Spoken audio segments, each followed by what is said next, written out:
선배님, 저를 폭행하셨죠?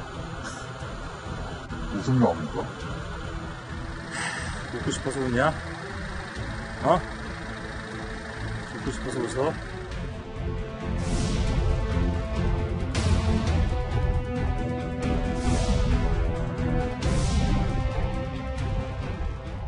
좀 더 간단한 방법으로 정말 영향을 제공할 수 있는 그런 방법으로 찾아보자는 얘기죠. 왜 반대국가 시간이니까 뭘 해달라는 거예요?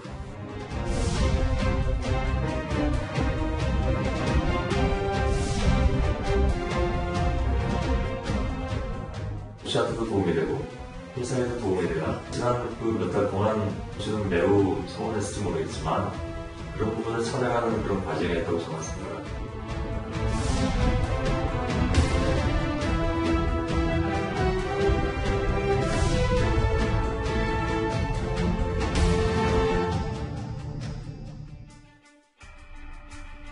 긴 싸움을 시작할 것 같습니다. 지난 주말 손석희 JTBC 대표이사는 자신의 팬카페에 이 한 줄의 글을 남겼습니다. 그리고 손석희 사장의 말처럼 그를 둘러싼 논란은 기나긴 진실 공방으로 빠져들고 있는 모양새입니다. 특히 프리랜서 기자와 폭행으로 갈등을 벌였던 그날 이후에도 손석희 사장의 제안은 계속됐다는 사실이 알려지면서 사건은 또 다른 변곡점을 맞고 있습니다. 자, 이 모든 일의 시작은 지난 1월 10일 이날부터였습니다. 선배님, 저 오늘 폭행하셨죠? 야, 그런 얘기 하지 말고. 사장님, 웃음 나옵니까? 웃고 싶어서 웃냐? 어? 웃고 싶어서 웃어? 아무튼 같이 가자. 네.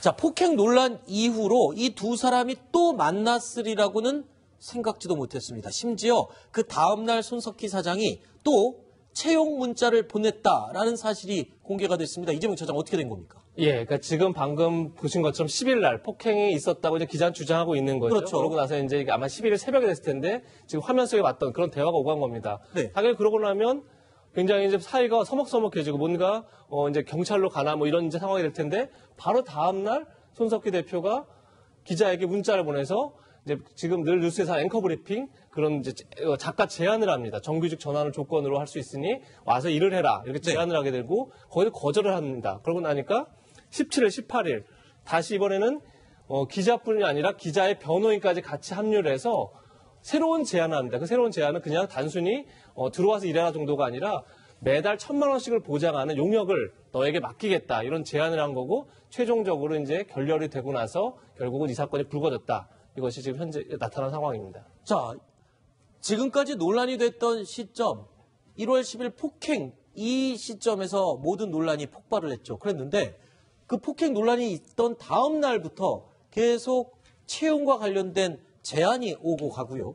또 심지어는 용역 제안 이어서 수입을 보장한다는 내용의 문자 내용까지 프리랜서 기자에게 전달이 됐습니다. 자, 손석희 사장의 채용 제안은 폭행 논란 일주일 뒤에 두 사람의 또 다른 만남을 기점으로 용역 계약으로 변경이 됩니다. 손석희 사장 논란에 JTBC 회사까지 끼어든 모양새가 된 겁니다. 회사에도 도움이 되고 회사에도 도움이 되나 다른 얘기가 안 나옵니다.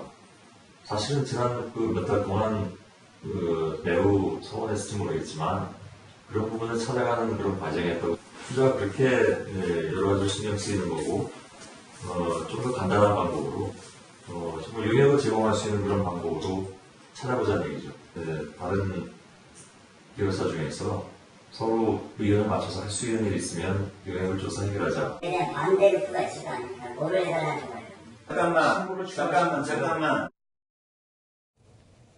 자, 손석희 사장의 개인적인 문제가 바로 지금 이 순간부터 회사의 문제가 된 겁니다. 공적인 영역으로 지금 영역이 바뀌었어요. 이렇게 되면 배임죄도 가능하다 이런 얘기가 나와요. 법적으로는. 이번 일련의 사건에서 네. 여러 가지 법적 쟁점들이 나와요. 뭐 네. 차 사고가 어땠느니, 뭐 폭행을 했느니, 뭐 공갈 미수니 뭐 나오는데 만약에 다 지금 나와 있는 의혹들을 팩트라고 가정하라고 말씀을 드리면 저는 이 문제가 제일 크다고 봅니다. 지금 회사가 법적으로나 개입되는 부분이요? 법적으로나 도덕적으로나 손석희 아하. 사장에게 법적으로나 도덕적으로 이게 제일 크다고 저는 보이는 거예요. 왜냐면 다른 문제들은 사실은 뭐 폭행은 그러면 안 되는데 네. 맞다고 하더라도 뭐 이제 술 먹고 약간 감정이 욱해져서 접촉이 있을 수 있다고 봐요.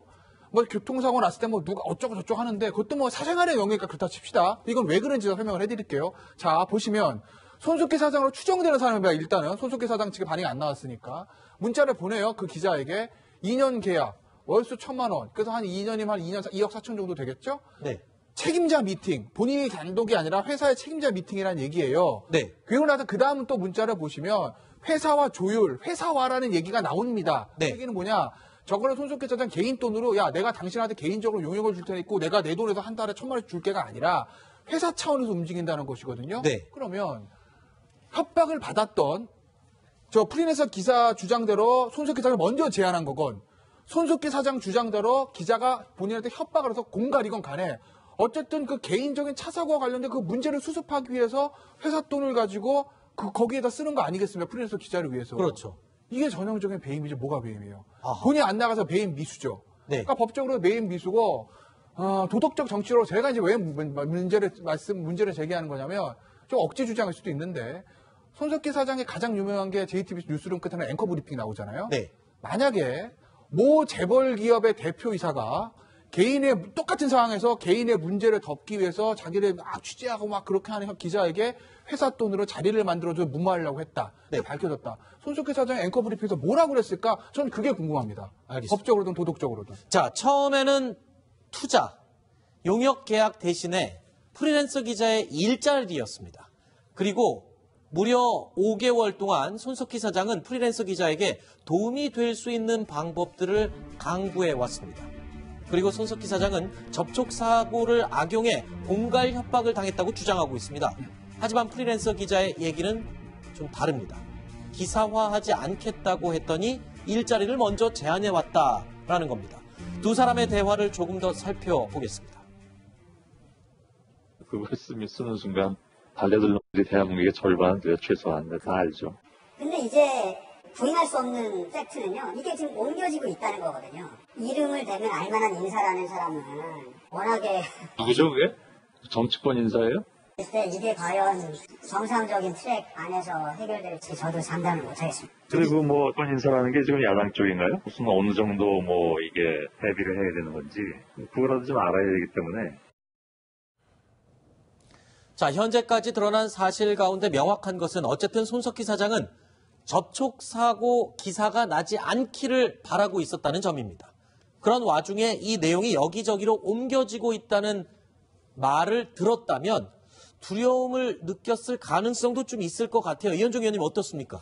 그러니까 이제 본인이 차지하고 있는 이제 사회적 지위, 또 언론계에 차지하는 위치, 이것 때문에 이제 이런 논란이 만약에 이제 어떤 뭐 우리가 이야기하는 뭐 지라시 형태라든지 네. 이런 걸 소문으로라도 사실은 돌아다니면 굉장히 어떤 면에서 논란이 될 수가 있으니까 아마 본인 입장에서는 이제 이게 어떤 보도가 아니더라도 지금 그 프리랜서 기자가 이야기한 대로 뭔가 소문까지도 난다라고 하면 상당히 이제 타격이 될 수 있으니까 그거 어떻게 된 거냐라고 네. 이제 이야기를 하는 것인데 저는 조금 실망스러운 게 그겁니다. 사실 손석희 사장 같은 경우는 언론계 오래 몸담았고 네. 더군다나 또 언론학 이제 교수까지 했지 않습니까? 네. 자, 그러면 이런 문제가 생겼을 때 그럼 원칙적으로 어떻게 대응하느냐? 네. 그럼 정정당당하게 대응하면 됩니다.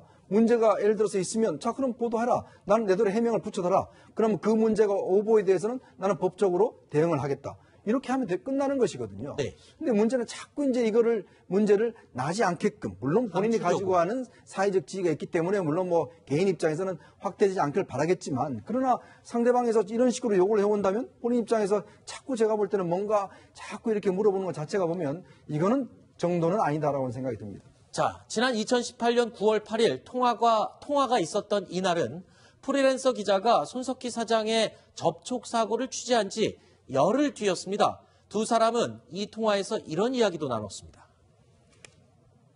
솔직히 말씀드리면 저는 뭐랄까요, 그냥 선배님과 같은 배를 타고 싶고 제가 선배님 정도 되는 저널리스트라 그러면 나머지 인생을 한번 같이 도모해 볼 수도 있는 분이라고 저는 생각을 하는 사람이거든요. 모르는 사이가 아니니까 어떻게 보면 이제 기자가 알게 된 게 저한테는 다행일 수도 있겠어요. 그래서 저는 매우 편하게 얘기를 했는데 참고로 말씀드리면 선배님 제가 지금까지 사실관계 인지하고 나서 기사화하지 않은 인시던트는 이게 처음이에요.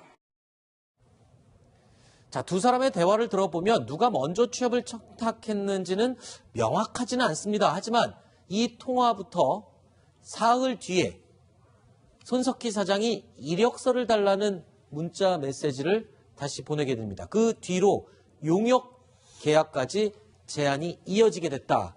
이런 지금 얘기가 나오는 거잖아요. 그렇습니다. 지금 이제 손석희 사장이 처음 이걸 취재한 프리랜서 기자가 같은 배를 타고 싶다고 하니까 같이 한번 서로에게 도움이 될 방법을 찾아보자. 그러고 나서 바로 이력서를 요청을 했고, 그다음 이후로는 이제 뭐 탐사 기자를 하자, 앵커 브리핑 작가를 하자, 미디어 뭐 프로그램 기자를 하자, 이렇게 여러 가지 채용 조건을 얘기했습니다. 그러면서 마지막에 이제 폭행 사건 이후에 그럼 정규직 조건을, 그러니까 1년 동안은 비정규직으로 작가를 하되 그 1년이 지나고 나면 특별한 무리가 없다면 정규직 전환할 수 있다, 이렇게 얘기를 했고, 그것도 안 되자 결국 마지막에 아까 얘기한 것처럼 뭐 월 2천만 원 소득을 보장하는 그런 용역 계약을까지 제안하게 된 겁니다. 최진봉 교수님, 예. 어떻습니까? 이 상황 지금. 이 상황이 사실은 좀 이해는 안 돼요, 상식적으로. 왜냐면 지금 기자라고 하는 분도 사실은 뭔가 좀 같은 배를 타고 싶다 이런 얘기를 하면서 본인이 뭔가 이익을 얻겠다는 의도를 가지고 접근한 것처럼 보이잖아요, 지금. 뭐 진실은 모르겠습니다만. 또 홍 사장도 거기에 화답을 하면서 뭔가 혜택을 주려는 의도를 갖고서 이력서까지 보내라 이렇게 얘기했다고 하면 두 사람 사이에 뭔가 거래가 있는 것처럼 느껴지는 그런 대화 내용 아니겠습니까? 네. 물론 뭐 진실은 나중에 조사해서 밝혀져야 되겠습니다만, 그렇다고 하면 이 거래 안에 뭔가 감추려고 하거나 숨기려고 했다는 것이 있지 않게 한다는 의혹이 들 수밖에 없어요. 네. 그러니까 이 부분이 명확하게 해명이 안 되면 국민들이나 일반인들 입장에서 볼 때는 왜 저 두 사람이 저런 대화를 나눴을까? 통상적으로 상식적으로 이해할 수 있는 대화 내용은 아니잖아요. 네. 그런 차원에서 본다면 손 대표나 아니면 프리랜서 기자도 해명을 해야 된다, 이 부분에 대해서는. 그렇게 최 교수님 어떻습니까? 저는 진짜 개인적으로 지금 갑자기 든 궁금증인데 예.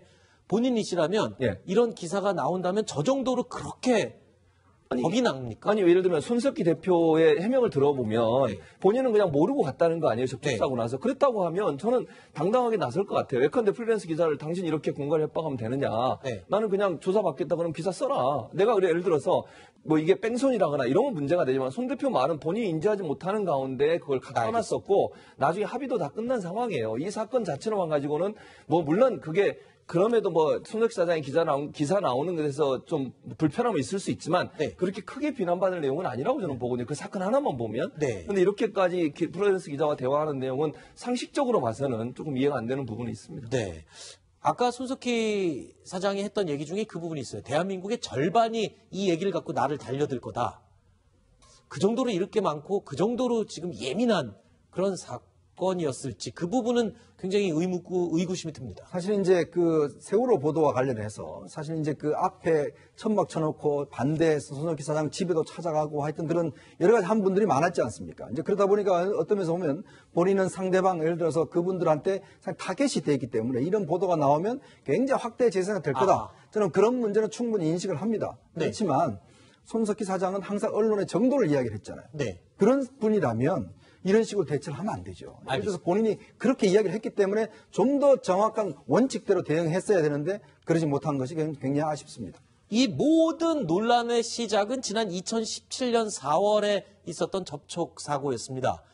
그렇게 풀리지 않는 의문점은 또 남습니다. 손석희 사장도 또 프리랜서 기자가 일부 인정한 사실에도 이 접촉 사고는 일반적인 사고 처리 절차를 거쳤다라고 이야기를 하고 있습니다.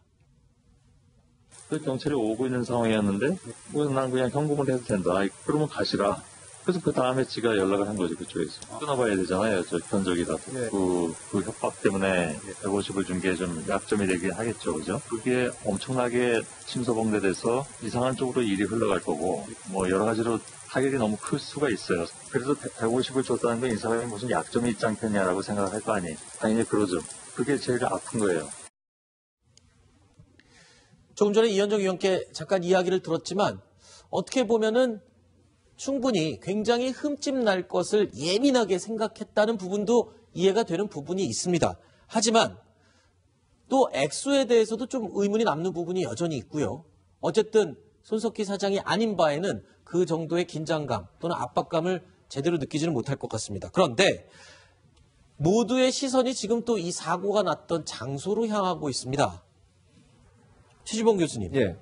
이 손석희 사장이 접촉 사고를 냈던 장소가 어떤 곳이어서 이렇게 지금 논란이 장소가 공터입니다. 네. 공터인데요. 이게 이제 처음에는 교회 주차장인 것처럼 알려져 있는데 교회 주차장은 아니고 교회와 전혀 관계 없고요. 네. 손석희 사장은 교인도 아니십니다. 그러니까 그 교회 주차장은 아니에요. 이게 천주교로 알려져 있죠. 예, 천주교로 알려져 있습니다. 그래서 시에서 운영하는 공터인데 이게 산 바로 밑에 있어요. 그래서 일반적으로 밤 8시 이제 주변 사람들의 얘기를 들어보면 밤 8시 이후에는 대체적으로 거기에 차를 잘 안 세운대요. 왜냐하면 후미진 곳이고 불빛도 별로 없어서 그 뒤에는 가지 않는다는 거예요. 낮에는 주로 이제 산행하시는 분들이 거기에 차를 세우고 산행하고 올라갔다 하는 경우는 많이 있지만 일반적으로 밤 10시, 11시 돼서 차를 세우는 경우는 극히 예외적이다, 드물다 그렇게 얘기하고 있는데 손 사장이 어떤 이유에서인지 거기에 차를 세우셨어요. 그리고 거기서 이제 접촉사고가 난 거거든요, 사실은. 그리고 나서 이제 거기서부터 이제 의견이 엇갈리는 거잖아요. 손 사장은 뭐라고 말씀하시냐면 본인은 그냥 모르고 갔다고 얘기하고 견인차 운전자는 그건 분명히 알았을 텐데 그냥 도망가서 잡으러 갔다 이렇게 얘기하고 이런 상황입니다. 네. 손 사장과 프리랜서 기자가 나눈 녹취 파일들을 저도 꼼꼼히 들어봤는데요. 여기에 간 이유에 대해서는 아직까지 명확하게 한 번도 밝힌 적이 없습니다. 그리고 나중에는 왜 내가 당신에게 거기 간 이유를 밝혀야 되느냐, 오직 경찰에만 이야기를 하겠다라고 손 사장이 이야기를 하고 있습니다. 자, 사실관계는 일단 경찰 수사로 밝혀지겠지만 손 사장에 대한 비판 여론, 이게 가라앉을지 여부는 좀 지켜봐야 될 것 같습니다. 이 계속 아까도 얘기를 했지만 대처 방법에 대한 논란이에요. 그러니까 왜 이렇게 끌려다니느냐. 그리고 사안에 비해서 지나치게 많은 것, 큰 것을 계속 제한하고 있다. 이 부분입니다. 그게 이제 대중의 호기심, 뭐 나쁘게 표현한 대중의 관음증을 자극하는 거였죠. 네. 당시에 사고가 이거 손석희 사장이 얘기했던 알려진 거 이상의 다른 뭔가가 있나? 그 정도 사고를 가지고 왜 이렇게 저 사람한테 끌려다녔지?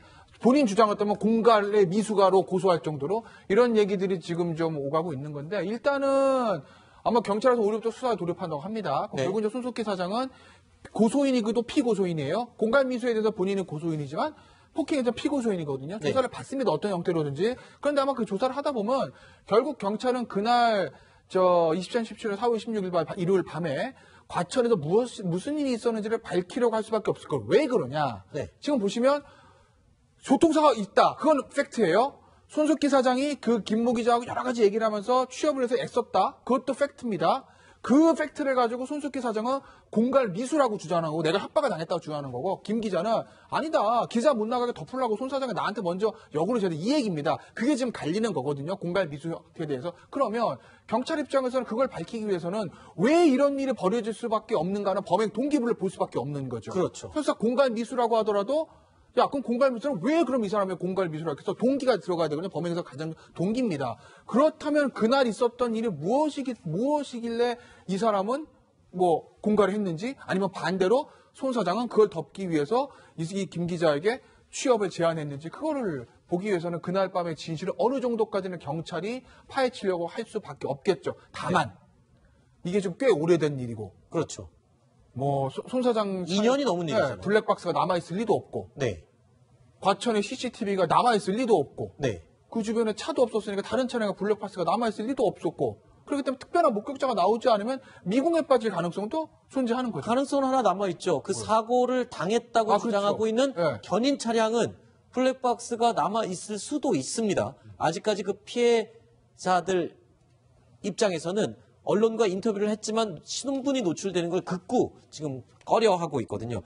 손석희 사장은 어떻습니까? 방송에 대해서는 지장 없이 계속 프로그램을 진행한다는 그런 의지죠. 그런 입장이죠. 아무래도 이제 제가 볼 때는 본인이 방송을 하차하는 것이 도리어 부정적인 영향을 미칠 가능성이 있다고 인정하는 셈이 되니까 그렇게 보여줄 수 있죠. 그래서 아마 본인이 이제 의사를 밝히고 사실과 주장은 다릅니다라고 의사를 한마디 밝히고 이제 계속 방송을 진행하고 있습니다. 그래서 본인이 뭐 진행하는 것에 있어서는 아무래도 본인이 하차하는 것에 대한 부담감이 있을 거라고 보여지고요. 그러나 이제 이게 이 사건이 어떻게 진행되느냐에 따라서 거치는 여러 가지 영향을 받을 가능성이 있습니다. 그래서 이제 경찰 수사가 진행이 되다 보면 여러 가지 이제 상황 변화가 있을 가능성이 있고 지금 현재로서 그렇죠. 지금 현재로서는 뭐 특별한 증거가 나오지 않은 상태이기 때문에 손석희 사장이 당장 물러날 가능성은 낮다고 보여지고요. 그러나 혹시나 이제 뭐 누구의 주장이 맞을지 모르지만 경찰 수사가 어떻게 진행되느냐에 따라서 추후에 변화는 있을 가능성이 있다고 보여집니다. 알겠습니다.